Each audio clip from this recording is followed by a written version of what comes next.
할렐루야. 이렇게 참 좋은 시간을 주시고 좋은 모든 것을 주신 주님께 감사드립니다. 오늘은 이쪽 반만 보고 이제 설교하면 되겠습니다. 그렇죠? 다 이쪽에 계시니까. 예, 오늘 우리 공동체에 하나님 주신 말씀은 마태복음 5장 21절에서 26절인데 읽는 것은 20절부터 같이 읽도록 하겠습니다. 마태복음 5장 20절에서 26절 다 같이 한 목소리로 봉독하도록 하겠습니다.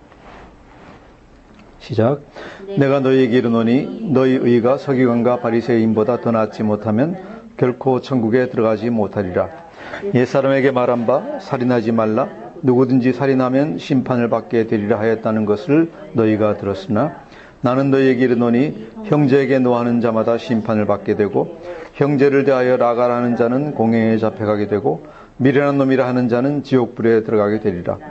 그러므로 예물을 제단에 드리려다가 거기서 내 형제에게 원망 드릴 만한 일이 있는 것이 생각나거든 예물을 제단 앞에 두고 먼저 가서 형제와 화목하고 그 후에 와서 예물을 드리라. 너를 고발하는 자가 함께 길에 있을 때 급히 사화하라.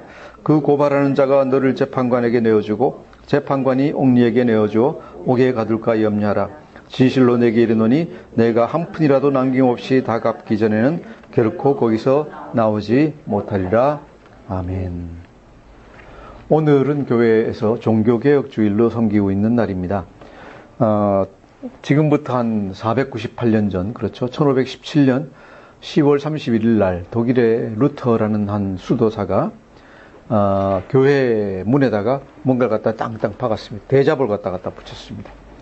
대자보가 내용이 뭐였는가 하면은 그때 이제 교황이 레오 10세라는 교황이었는데 지금 우리가 보는 베드로 대성당 저게 보면 멋지지만은 저게 그냥 지어진 게 아닙니다. 여러 가지 그냥 그런 걸 통해 지어졌는데 대성당을 지을 자금이 부족하니까 자금을 갖다가 더 걷기 위해 가지고 면죄부라는 것을 갖다가 판매했습니다.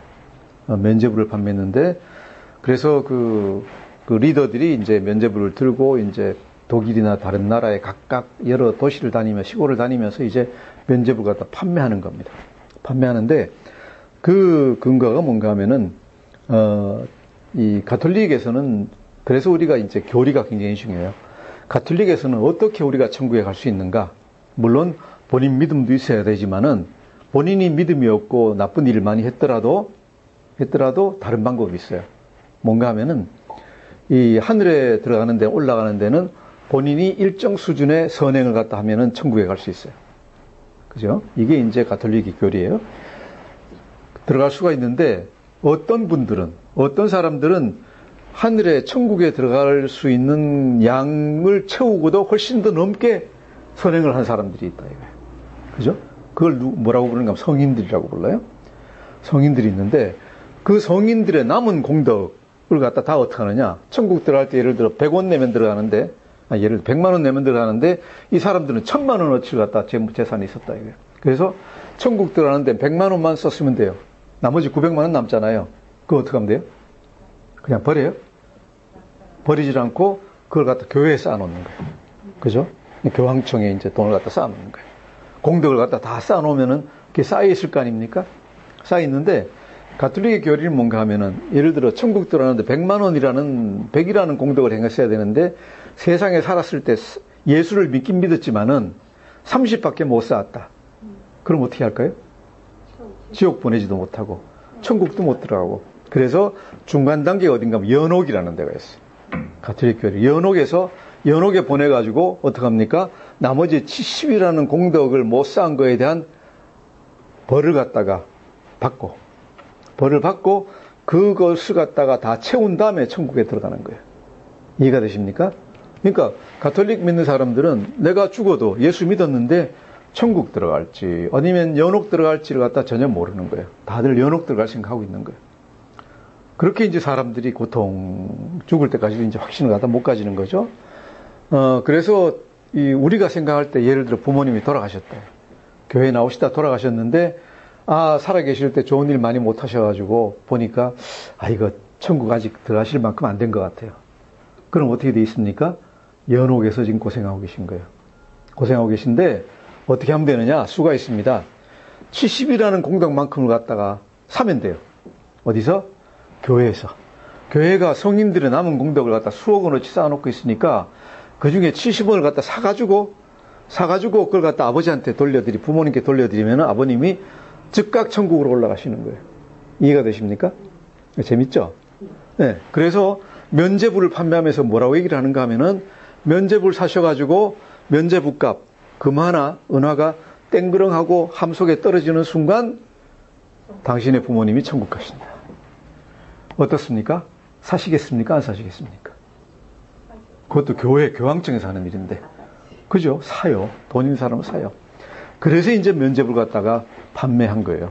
예. 얼마에 팔았는지 제가 정확하게 모르겠지만은, 그래서 이제 그걸 갖다가 근거를 해요. 그래서 성인의 공덕을 갖다가 쌓아놓고 남는 공덕을 갖다가 이제 물려주고 파는 이런 일을 갖다 하는 거예요. 그런데 루터는 수사가 되어가지고 자기 자신의 구원에 대해서 굉장히 고민을 하는 사람이에요. 그 책을 읽어보면 아시지만은 정말로 수사가 된 것도 그냥 된 게 아니라 길을 가다가 갑자기 벼락이 쳐가지고 옆에 나무가 꽝 넘어져 버리니까 겁이 나가지고 아이고 하나님 살려주시면 제가 열심히 믿겠습니다. 수도사 되겠습니다. 그 이제 얘기를 하고 이제 갔는데 수도사가 됐는데 돼서도 열심히 섬기고 다 했지만은 내가 이게 천국 갈 건지 지옥 갈 건지 모르겠는 거예요. 생각해보니까 내 속에 나쁜 생각도 많이 했고 나쁜 짓도 많이 했어요. 그러니까 매일같이 채찍으로 자기 몸을 갖다 때리는 거예요. 그죠? 뭡니까? 자기 잘못한 것만큼 자기에게 이제 고난을 갖다 주는 거예요. 채찍도 그냥 채찍이 아니에요. 그냥 이렇게 가죽으로 채찍이 아니라 가죽 끝에 이제 쇠 같은 이런 것들이 달려 있어가지고 때리면 이제 피가 나는 그런 채찍들로 이제 자기 자신을 갖다 때리는 거예요. 그러면서도 해서 안 돼요. 안 되는데 어느 순간에 구원을 받았느냐. 로마서 1장 17절 말씀을 보고 자기 자신이 구원을 받은 거예요. 오늘 뭡니까? 우리 교동문에서 이제 읽은 말씀인데 1장 17절이 뭐라고 되어 있는가 하면은 복음에는 하나님의 의가 나타나서 믿음으로 믿음에 이르게 하나니 기록된 바 오직 의인은 무엇으로? 믿음으로 말미암아 살리라 함과 같으니라. 이 말씀을 읽고 아주 완전히 번개불이 번쩍하는 것 같이 그죠? 깨달은 거예요. 어떻게 의인이 된다? 예수 그리스도를 믿음으로. 예수 그리스도의 복음 속에 들어가서 복음을 믿음으로써 내가 구원을 받는다. 이렇게 아주 철저하게 깨우친 사람이에요. 죽음 직전까지 갔다가 거기서 깨우침을 받은 사람이에요. 그러니까 어떻습니까? 그게 아니라 믿음으로 구원받는 게 아니라 이 면접을 사가지고 땡그랑하면 구원받는다? 이게 무슨 소리야? 해가지고 항의문을 갖다 보냈어요. 안 됩니다, 이거. 안 됩니다라고 교황청에 보내고 했는데, 항의했는데 아무 말도 없고 그러니까 자기가 이제 해가지고 교회 성당 정문에다가 이제 면접 95개조의 반박문이라는 이 반박문을 갖다 대자보를 써붙인 거예요. 그 내용은 뭔가 하면은 우리 사람은 면제부를 사가지고 공덕을 사가지고 구원받는 게 아니라 오직 믿음으로만 구원받는다는 것 같다. 95가지로 쫙 나이를 가지고 갖다 붙인 거예요. 그러니까 성당에서 난리가 났죠. 교황청에서는. 왜? 면제부 첫째로 판매 못하게 됐죠. 그죠? 그러니까 돈이 안 들어오잖아요. 예나 지금이나 돈이 중요하잖아요. 돈이 안 들어오지. 그 다음에 교황청 자체 권위가 손상이 됐지. 그러니까 야, 너 지금까지 한 거 그거 다 잘못했다 그러고 회개하고 그러면 용서해 줄게. 안 그러면 파문한다? 했는데 루터가 절대로 못 물러난다. 못 물러난다 해가지고 이제 파문을 당하고 그때부터 종교개혁이 시작이 된 거예요. 그러니까 종교개혁이 어디서 시작되는가 하면은 어디서 시작되는 게 아니면 사람은 성인의 도움이나 이런 거 가지고 구원받는 게 아니라 오직 무엇에 의해서 예수 그리스도를 믿는 믿음에 의해서 구원을 받는다. 그렇죠? 믿음에 의해서 구원을 받는다. 이것만이 오직 구원받을 수 있는 길이다. 라고 하는 게 우리 종교개혁의 첫 번째 모토예요. 이것을 갖다 우리가 뭐라는가 하면 솔라 피데라는. 피데라는 거는 fidelity 영어 있죠? 그래서 믿는다 하는 얘기거든요. 솔라라는 거는 오직. 솔라 솔루스라는 게 오직. 그래. 솔라 오직 피데 믿음에. 오직 믿음으로 우리가 구원받는다. 그리고 거기에 대해서 교회가 막 뭐라 그러잖아요. 교회가 막 뭐라 그래요. 야, 성경은 그렇게 돼 있지만은 교회가 지금까지 해보니까 그게 아니라, 그죠? 사람들이 이것도 필요하고 저것도 필요하고, 그죠? 그렇게 돼 있다. 그러니까 교회 성경을 갖다가 성경으로 정한 게 누구냐? 교회 아니냐? 그러니까 교회 말도 믿어야지. 즉 뭔가 하면은 교황의 말도 성경과 동등한 권위를 가진다고 이제 교황청에서 막 반박을 갖다 한 거예요. 그러니까 루터는 뭐라 그래요? 아니야. 우리가 어떤 모든 판단하는 살아가는 근거는 교회는 사람이 만드는 거기 때문에 그거 가지고 안 되고 성령의 감동하심을 받은 성경만이 오직 우리의 유일한 권위이다. 근거이다. 하는 이것이 뭔가 하면 솔라 스크립투라라고. 솔라 스크립투라 들어보셨죠? 스크립투라 그러면 영어로 스크립처라는 말이 있는데 그건 이제 성경이란 얘기죠. 그래요. 오직 성경으로. 솔라 스크립투라. 오직 성경만이 우리의 모든 권위의 근거가 된다. 다른 모든 것, 무슨 교회, 교황 얘기하는 거, 이런 거 아니다. 이런 거 아니다. 요새로 치면은, 목사가 아무리 얘기해도 성경하고 다른 얘기하면 그 얘기 틀린 얘기입니다. 우리나라 성도님들이 많이 훈련이 되셔가지고, 목사님이 얘기하면 다 맞는 걸로 생각하시는데, 특히 유명한 목사님이 얘기하시면, 그 목사님이 얘기하셨는데 맞지 않겠어요? 그러는데, 천만의 말씀이에요. 성경하고 틀리면 그건 틀린 거예요. 그죠? 그래서, 이 사도 바울도 얘기했을 때 데살로니가 사람들 평을 하시면서 뭐라 했습니까? 말씀을 갖다 하나님 말씀으로 듣지만은 그것이 그런가 해요. 성경을 갖다 날마다 상고한다 그랬어요. 누구한테 얘기를 듣든지 새로운 얘기를 들으시면은 성경에 그 근거가 있는지를 갖다가 상고하셔야 되는 거예요. 특별히 어떤 분이 새로운 얘기를 갖다 할 때 주의해서 들으셔야 될 것은 그분이 성경을 근거로 얘기하시는가 아니면 성경은 전혀 얘기도 안 하고 자기 혼자서 얘기하는가를 갖다 유심히 보셔야 돼요. 보셔가지고 저분이 성경을 근거로 얘기하지 않고 자기 말로 얘기한다 그럴 때는 그 말 믿을 거 없어요. 그죠? 굉장히 위험해요. 그래서 어디 가서 설교를 갖다 들으실 때 비단 제 설교가 아니라 들으실 때 저분이 바르게 설교하고 있나 아니고 안 하고 있나를 갖다가 판단하시는 근거가 뭘까요? 그 말하는 근거 하나하나가 성경에 근거해 있는가 아니면 무슨 공자, 맹자, 아니면 무슨 철학자, 무슨 이런 거 예를 들어가지고 얘기하고 있는가, 그걸 가지고 보셔야 돼요. 얘기 듣기에는 그런 게 더 재밌어요. 재밌는데, 진리는 뭐예요? 오직 성경, 솔라 스크립투라. 솔라 스크립투라. 그래서 종교개혁의 두 가지 가장 중요한 근원은 뭔가 하면 솔라 피데, 그리고 솔라 스크립투라. 그리고 나머지 이제 세 가지 솔라가 더 있는데, 그것은 거기서 파생돼 나온 거예요. 자, 그렇기 때문에 성경만이 우리의 오직 모든 것의 근거이고 오직 믿음으로 구원받는다고 하면은 중요한 건 뭐예요? 성경을 어떻게 하면 잘 공부하고 어떻게 하면 성경을 잘 해석할 수 있는가 하는 것이 종교개혁 위에 신약 교회들, 그죠? 신약 개신교회들의 아주 절대절명의 사명인 거예요. 그리고 어떻게 하면은 성경을 갖다가 제대로 해석하고 제대로 성경 말씀을 받아들일 수 있는가 하는 가장 중요한 기준을 갖다 주고 있는 게 오늘 바로 이 마태복음 5장 21절에서 시작해서 48절까지 끝나는 그 말씀들이에요. 그리고 또 그 정신의 근거에서 어떻게 우리가 종교 생활을 할 것인가, 그죠? 어떻게 구제하고 어떻게 기도하고 어떻게 금식하고 할 것인가를 갖다 얘기하는 게 6장이에요. 그래서 이 모든 것의 근원은 뭔가 하면은 심령이 가난한 자는 복이 있나니부터 시작을 해가지고 이제 우리가 율법을 어떻게 해석할 것인가 한 원칙이 저번 주에 우리가 얘기했고 저번 주에 오늘부터 보는 것은 뭔가 하면은 그 실례를 갖다가 하나하나 보는 거예요. 그죠? 어떻게 어떤 방식으로 성경을 봐야 된다 하는 것을 갖다 얘기하고 있습니다. 우리가 두 주 전에 그 5장 20절에서 아주 두려운 말씀을 갖다 봤습니다. 5장 20절 뭐라고 했습니까? 내가 너희에게 이르노니 너희 의가 서기관과 바리새인보다 더 낫지 못하면 결코 천국에 들어가지 못하리라. 이게 아주 두려운 말씀이에요. 왜냐 하면은 모든 의로운 일, 믿음의 어떤 믿음의 행위 이런 걸로 봐서는 서기관과 바리새인보다 더 나을 수가 없어요. 이 사람들은 모든 걸 거기에 집중해 있는 사람들이고 어릴 때부터 성경을 다 외운 사람들이고 한 주에 2번씩 금식하는 사람들이고 아무리 작은 거라도 그죠? 어디 가다가 누구한테 300원을 갖다 선물로 받았다 그러면 30원을 갖다가 틀림없이 11조 하는 사람들이에요. 우리 같이 그냥 대강 계산해 가지고 얼마 드리는 사람이 아니라 그죠? 몇 원까지도 계산해 가지고 이걸 갖다 정확하게 드리는 사람들이에요. 그리고 하나님의 율법은 하나도 남김없이 다 지키는 사람들이에요. 그래서 완전하다고 자부하는 사람들입니다. 우리가 그렇게 믿을 수 있습니까? 못해요. 주일 성수 한 번도 안 빠지고, 그렇죠? 일생에 주일날 예배 빠지는 거 한 번도 안 빠지고, 완전히 주일 성수 다 하고, 안식일 다 지키고, 모든 율법 다 지킨 사람들이에요. 어떻게 우리가 그들보다 더 나을 수가 있습니까? 그렇죠? 불가능해요. 언뜻 생각해도 불가능해요. 그러면은 예수님 말씀하실 때 우리의 의가 서기관과 바리새인의 의보다 낫지 못하면은 천국에 들어가지 못한다고 했는데, 그럼 우리가 천국에 들어가지 못하는가? 아니에요. 이제부터 시작해서 그 설명을 갖다 하고 계십니다.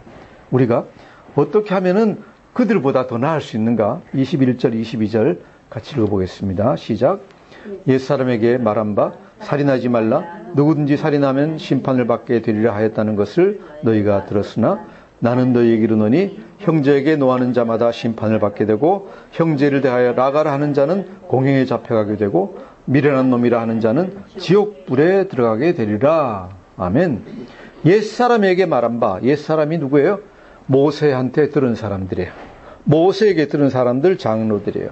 그때부터 시작해가지고 그 사람들이 그 말씀을 갖다 계속 이제 듣고 나서 사람들에게 전하는 거예요. 그죠?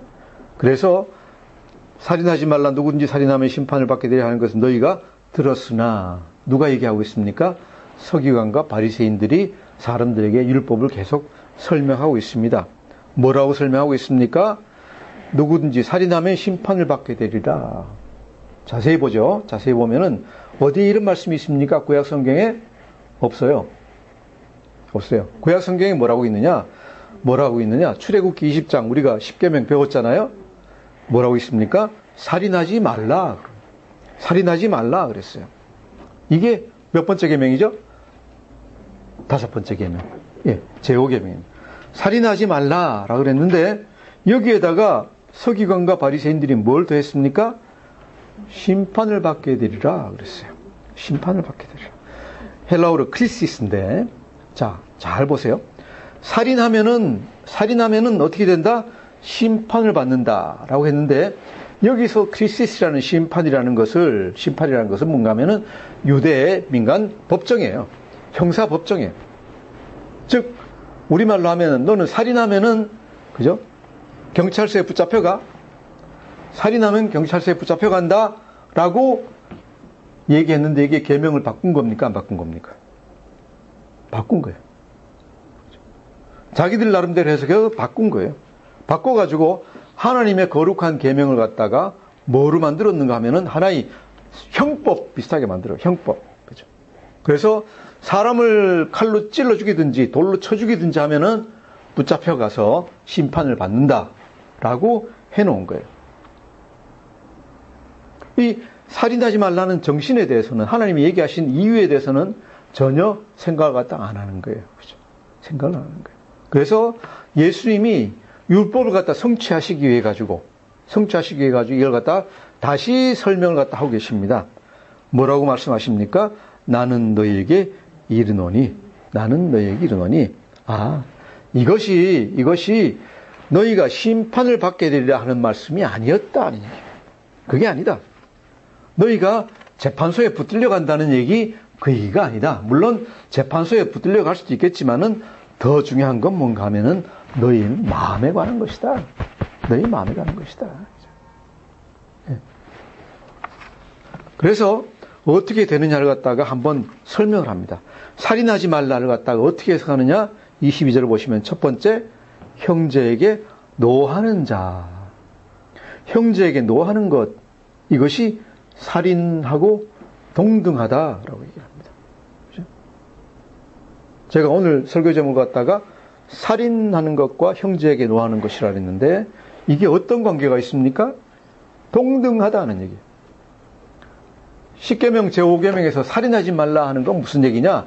형제에게 노하지 말라 하는 거예요. 그렇죠? 두 번째 뭡니까? 형제를 대하여 라가라 하면은 살인하는 것하고 똑같다. 그렇죠?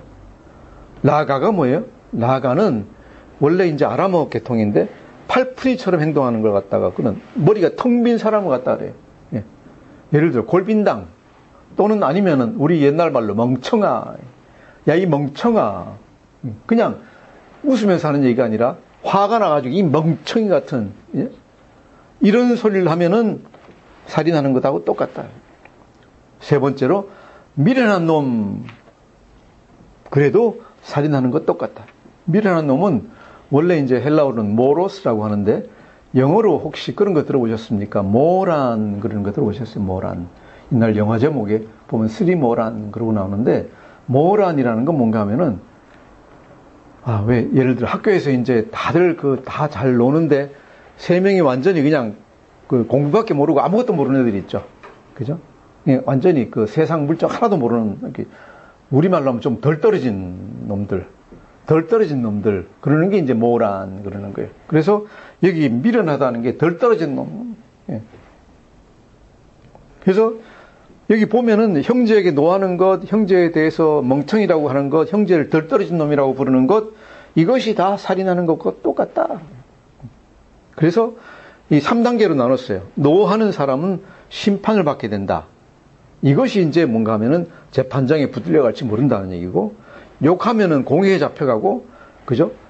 그 다음에 저주하면은 지옥불에 들어간다라고 되어 있어요. 여기서 심판은 뭔가 하면은 비단 인간 법정에 끌려 들어가는 것뿐만 아니라 완전히 마지막 날 심판받는 것까지 갖다가 얘기하고 있는 거예요. 우리가 잘 생각해야 됩니다. 형제에게 화내고, 그죠? 화내고, 그 다음에 형제를 갖다가 욕을 하고, 형제를 저주하는 것이 살인하고 똑같고, 마지막 날 하늘의 심판을 받게 된다라고 얘기하시는 거예요. 그래서 제5계명에서 얘기하고 있는 건 뭡니까?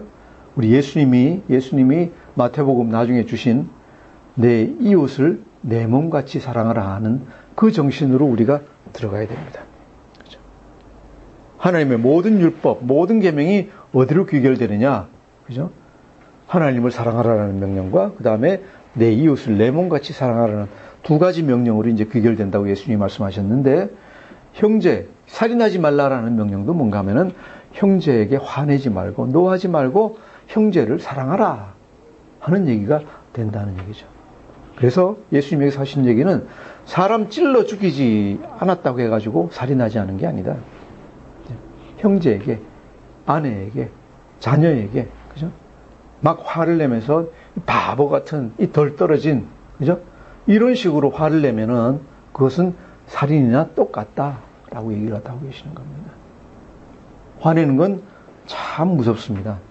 화낸다는 건 참 무섭습니다.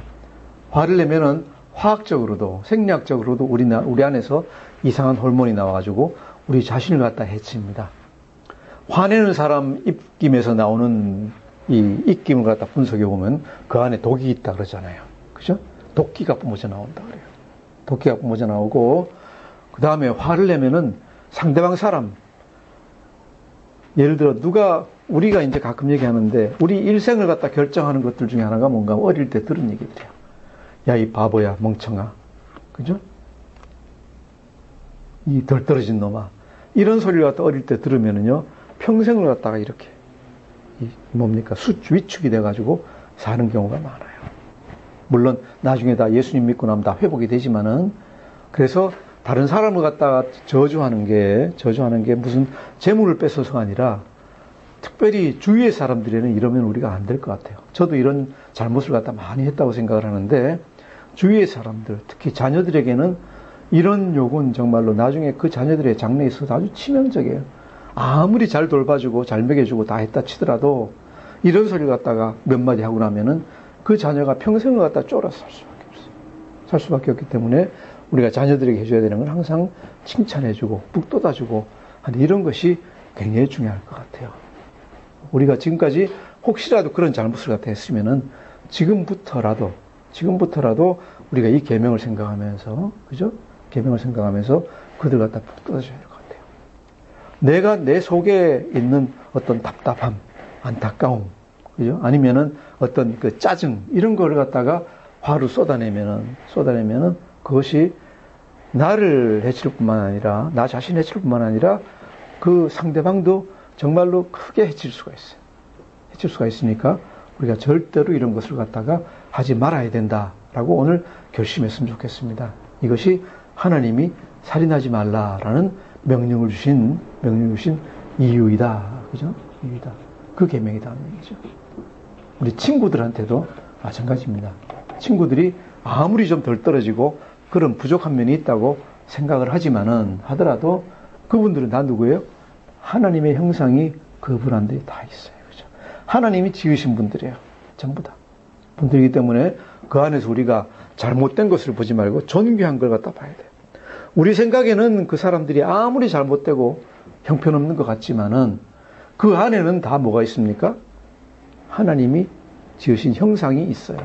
그래서 잘못되어 있는 그 부분을 갖다 벗겨내고 하나님의 형상을 갖다가 찾아내서 우리가 북돋아주면은 그분들이 다 예수님 닮은 사람으로 다 변해갈 수 있는 분들이라는 걸 저는 믿습니다. 그렇기 때문에 우리가 해야 되는 것은 형제나 자녀나 친구들이 잘못하고 있는 것을 보고 우리가 화내고 악한 말을 갖다 할 게 아니라, 그죠? 그것은 마귀 사탄이 우리에게 보여주는 거예요. 마귀 사탄이 그 사람들을 갖다 써가지고 우리에게 보여주는 거예요. 나 자신을 갖다 해치고 그 사람을 해치라고. 그런 것에서 눈을 갖다가 뜨고 그 너머를 갖다 우리가 투시를 해야 될 것 같아요. 믿음으로. 그 너머를 봐야 됩니다. 그 너머에 뭐가 있습니까? 그 너머에 내가 사랑하는 친구가 있고 자녀가 있고, 그죠? 후배가 있고 있어요. 그 안에 예수님이, 하나님이 지으신 그 모습이 있는 거예요. 그리고 하나님이 지으신 그 모습은, 하나님의 형상은 가능성이 끝도 없이 있을 거 아니에요. 그죠?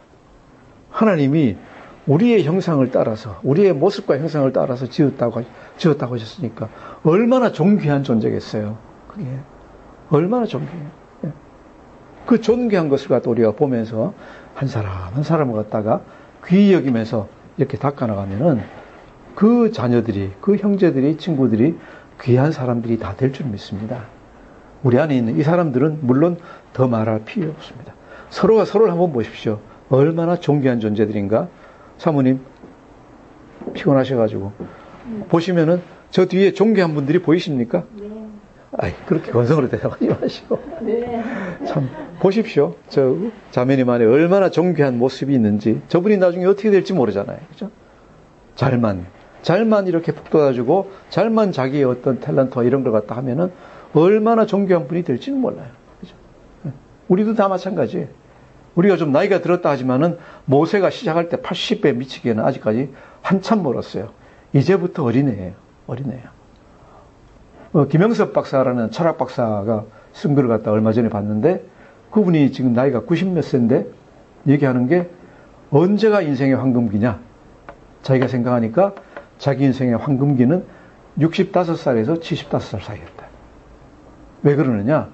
이전에는 65 전에는 인생에 쓰고 달고 한 걸 갖다 제대로 맛을 보지 못해가지고 참 지혜가 없었다. 한 65대니까 참 지혜도 생기고 아직도 힘이 남아있어가지고 정말로 인생의 모든 복된 것을 누리고 사람들에게 전해줄 수 있는 그런 시기가 65세에서 75세 사이였다. 그래서 자기가 일생을 갖다 되돌아가고 싶은 때가 있으면은 65세로 되돌아가고 싶다. 우린 보통 생각할 때 20살로 되돌아가고 싶다라고 생각이 쉬운데 그거 아니더라는 얘기죠. 20살에서 65까지는 쓸데없는 짓 많이 하고 딴 데 많이 가서 놀았다는 얘기예요. 진정으로 뭔가를 갖다 할 수 있었던 때는 65부터였다. 그래서 우리 나이 든 사람들도 언제부터가 황금기입니까? 우리는 지금 황금기이고 두 분이 이제 조금 있으면 황금기예요. 황금기니까 그 황금기를 갖다 놓치지 마시고 지금까지 내가 얻은 지식 아니면 모든 경륜, 모든 지혜를 갖다가 물론 그 근간에 있는 것은 뭡니까? 하나님의 사랑, 그죠? 하나님의 사랑, 또 사람을 보는 그런 통찰 이런 걸 가지고 살아나가시면 그때부터 진짜 일을 하실 나이다 하는 얘기죠. 그래서 모두 다 하나님이 정말로 보배처럼 여기는 존귀한 존재인 줄 제가 믿습니다. 다들 그걸 모르고 있을 뿐이다 하는 얘기죠. 모르고 있을 뿐이다. 예, 그래서 우리가 해야 되는 것은 이제 행동 강령이 여기 몇 가지 나옵니다. 우리 23절, 24절 한번 보겠습니다. 같이 읽겠습니다. 시작. 그러므로 예물을 제단에 드리려다가 거기서 내 형제에게 원망 들을 만한 일이 있는 것이 생각나거든 예물을 제단 앞에 두고 먼저 가서 형제와 화목하고 그 후에 와서 예물을 드리라. 아멘. 종교 생활을 하는 사람들에게 있어서, 예수 믿는 사람에게 있어서 가장 중요한 건 뭐예요? 예배 드리는 거예요. 가장 중요한 거 예배 드리는 거라고 우리가 생각을 했는데 그것보다 더 중요한 게 있다고 예수님은 여기서 말씀하세요. 예배 드리는 것보다 더 중요한 것 뭡니까? 형제가 나 때문에 상처받고 있는 형제가 있을 수 있다. 만일 그런 형제가 있다고 생각을 하면은 예배 드리다가도 말고 중단하고 가서 빨리 그 형제에게 얘기해가지고 풀고 오라. 풀고 오라. 이것이 예배 드리는 것보다 더 중요하다. 왜? 이유는 두 가지입니다. 첫째로 그 형제가 나에게 들은 얘기 아니면 나에게 대한 감정이 그렇게 나빠져 있는 동안에 너무 심각한 상처를 입을 수 있다는 얘기죠. 그래서 내가 누구에게 말로 그런 상처를 줬다고 하면은 내 감정을 폭발로 그런 상처를 줬다고 하면은 이것은 1분 1초를 다투는 시급한 문제이다. 시급한 문제이니까 빨리 가서 해결해라. 빨리 가서. 다른 것보다 어떤 것보다 먼저 가서 그것부터 해결해라는 얘기죠. 돈 100만 원, 1000만 원 버는 것보다 그게 더 중요하다. 두 번째로 의미하는 건 뭡니까? 그런 정신 자세로 마음 상태에서 형제에게 상처 주고 그죠? 이렇게 그런 상태에서 드리는 예배를 하나님은 기뻐 받으시지 않으신다는 얘기입니다. 그렇게 주위 사람들에게 형제에게 상처는 줄 대로 주고 그죠? 와서 예배 드리면은 이사야서에서 1장에서 하나님이 그걸 뭐라고 표현하셨는가 하면은 너희 손에 피가 가득하도다. 나를 향하여 든 너희 그 손에 너희 피가 가득하도다. 그래서 손을 갖다 깨끗이 씻고 와서 예배를 드리라라고 이사야서에서 구약에서도 말씀하세요. 예수님도 똑같은 얘기하고 계시는 거예요. 만일 형제에게 상처를 준 것이 있다면은 그 상처를 빨리 가서 고쳐주고 그렇죠? 그런 걸 빨리 하고 와서 그 다음에 와라. 첫째로 그 상처 입은 그 사람의 영이 네가 예배 드리는 것보다 더 중요할 수 있는 거고 두 번째로는 뭔가 손에 피가 있는 상태, 상처를 준 걸 갖다가 하나님은 내 손에 피가 가득하다고 얘기를 해요. 손에 피가 가득한 상태로 와서 드리는 예배를 하나님이 기뻐 받지 않으신다. 그러니까 빨리 가서 손을 깨끗이 씻고 와서 예배를 드리라 하는 얘기입니다. 이것이 이제 우리가 행동 강령으로 볼 수 있는 겁니다. 자, 여기서 우리가 볼 수 있는 성경 해석의 원칙은 뭘까요? 첫 번째로 우리가 봤을 때 계명을 갖다 문자 그대로 해석할 필요가 없다. 문자로 보는 게 아니라 계명의 정신을 갖다 말하는 얘기입니다. 살인하지 말라, 사람 찔러 죽이지 말라는 얘기가 아니라, 그죠? 사람들이 상처받지 않도록 하라. 사람들에게 상처를 갖다 주지 마라. 상처를 주지 마라. 그래서 두 번째로는 뭔가 밖으로 나타난 결과 사람을 찔렀나 안 찔렀나가 아니라 하나님이 보시는 것은 우리의 동기를 갖다 보신다. 영적인 면을 갖다 보신다. 세 번째로 재미있게 이런 율법 해석은 우리에게 자유함을 갖다 줍니다. 우리에게 자유함을 줍니다. 예를 들어서 주일 예배를 갖다가 못 드렸습니다. 율법적으로는 안식일을 갖다가 거룩하게 지키라 했으니까 무조건 와서 주일 예배 드려야 되는 거 아닙니까? 그죠? 그게 안식일을 거룩하게 지키는 거라고 생각을 했어요. 주일날 물건 사 먹어도 안 되고 뭐 해도 안 되고 이것도 안 되고 저것도 안 되는 거 투성이에요. 그런데 안식일을 거룩히 지키라는 무슨 얘기예요? 하나님을 갖다 그 시간 우리가 경배드리고 또 우리가 쉼을 갖고 하는 그런 얘기예요. 그렇다면은 우리가 지방에 갔다면은 당연히 우리 본교에 못 나오는 게 당연해요. 애써가지고 KTX 타고 올라와서 예배드리고 갈 필요 없어요. 거기서 그렇게 분주하게 그러지 말고 거기서 쉼을 가지면서 거룩하게 하나님 앞에 서서 예배를 갖다 드리라는 얘기예요. 어느 교회 가도 괜찮아요. 교회가 주의 없으면은 혼자서 성경 말씀 읽으면서 찬양하면서 하나님께 올려드려도 상관없어요. 상관없어요. 그래서 내가 내 속으로 경건한 마음을 가지고 쉼을 가지고 하나님께 경배를 드렸다고 하면은 내가 본교회에 갔다 안 갔다에 대해서 구애받을 필요가 있습니까? 전혀 없어요. 전혀 없어요.